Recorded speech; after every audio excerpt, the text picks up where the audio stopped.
Assalamu alaikum, what's going on people, Pakistan TV. Just wanted to give a bit of a breakdown, post-match reaction after the Pakistan-India World Cup game at Manchester, Old Trafford. A lot's been spoken about this game and analysed to death already, so I'm going to keep this short and sweet. Me and Junaid were both at the game. There was talk before the game that it might be rained off. There was overcast conditions. Okay, there was a lot of things that we need to touch on where Pakistan went wrong. Selection. Why was the Wasim brought in against India? You need a strong batting lineup. Haris Ahel should have been in the squad. You played two spinners. India very proficient, very good at playing against spin. Wasim is not a big turner off the ball anyway as it is. Keep Shadab, should have brought Haris in. Haris can give you some overs if needs be as well. Another error. You win the toss. You bowl first. Okay, it's overcast conditions, but we all know what happened at Taunton when you played Australia. Overcast conditions again. You can have the conditions, but the bowlers aren't utilising and optimising them. Against Australia, the opening stand, they made 140 odd before you got the first wicket. Against India, they made 136 before you get the first wicket. Okay, so you make a bad call. You won the toss, but you've made the wrong decision. You bowl first. Then okay, show some fight with the bowling, hit the right lengths and lines. Only Ahmed was hitting it early on. And once again, credit to the Indian batsmen. They played sensible cricket. They didn't do anything fancy, but they were still going at a strike rate of 100. They were still knocking it around. They were manipulating the field, you know, finding the gaps, hitting them singles, always keeping the scoreboard ticking over, not staying stagnant like Imam al-Haq at the crease. Just hitting dot balls. You know, Rohit Sharma, he was struggling a little bit with Ahmed at the start, who was hitting good line and lefts, moving the ball, but he was still getting them singles. He wasn't getting bogged down, never getting bogged down, rotating the strike. And then Rohit Sharma, when he got in, he always goes big. Unlike our players, Fakhar Zaman, Babar Azam, they get in and they get out. Rohit Sharma scored 140, effortless innings, absolutely great innings. Didn't play a shot in anger, all proper cricketing shots. And even when he got out, that was when he was trying to improvise. Otherwise, he was comfortable at the crease. When Rahul lost his wicket, Kohli came in. Sharma was set then, so it allowed Kohli to just get himself in, get his eye in, and then when he gets in, you know, he's a world-class player, the best batsman in the world, and he scored as well. And that's what I mean. If you look at the Indian batting and the Pakistan batting, all their top players that scored, they were scoring at a strike rate of 100. The only ones that didn't were Dhoni, but he only faced like 2 balls, and then Rahul, but he didn't really need to because the other players around him, they were scoring at such a fast rate. And if you look at our players that did make a bit of a contribution, Babar, Fakhar, they were scoring under 100 strike rate. It was only Ahmad and Shadab at the end that had a strike rate of 100, and Hafiz, but he only faced a few balls as well.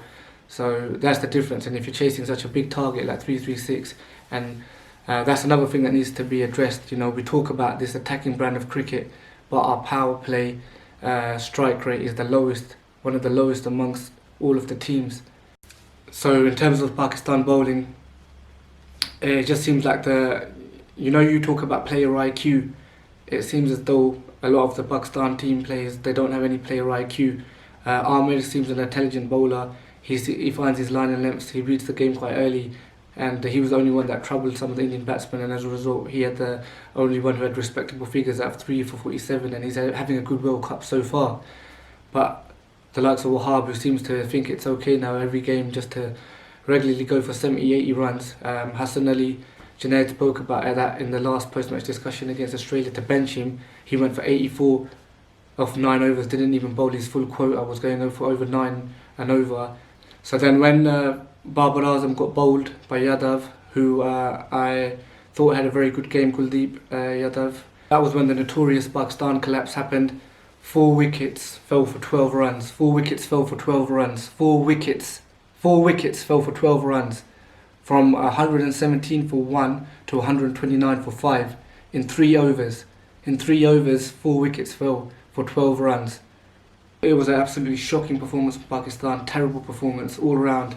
All facets of the game, bowling, batting, fielding, absolutely dreadful, shocking.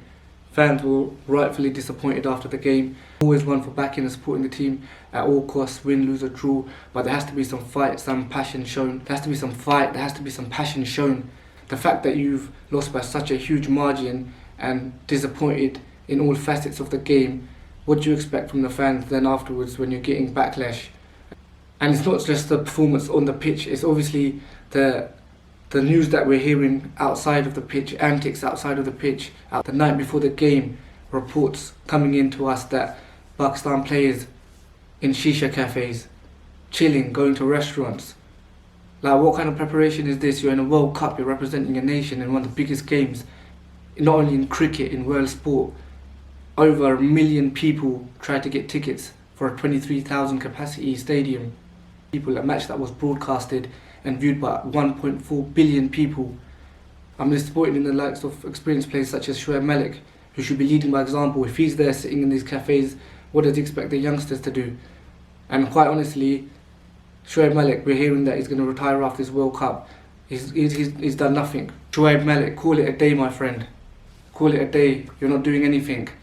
Like, you're the one that should be the experienced player in the team, leading by example. There was no heart, no desire, nothing. And the players need to take a long, hard look at themselves.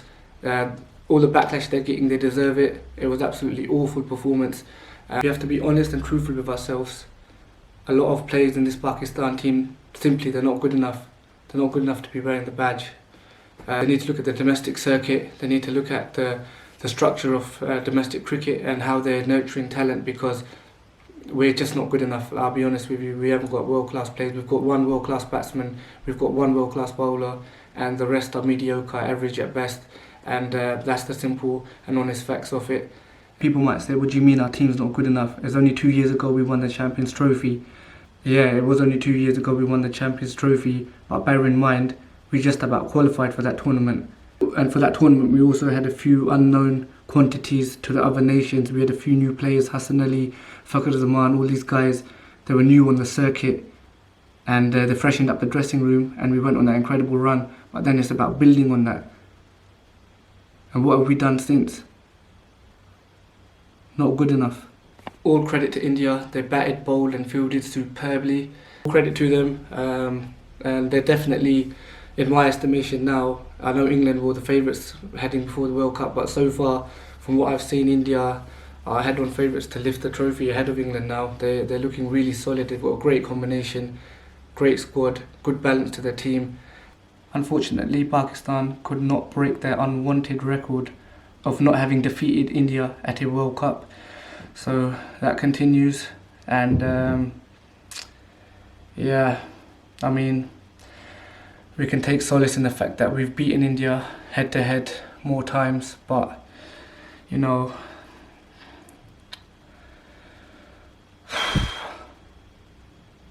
it's not good enough, is it, really? How long can you keep on holding on to something like that for? Because even that, they're creeping up on us now, so it is what it is, man.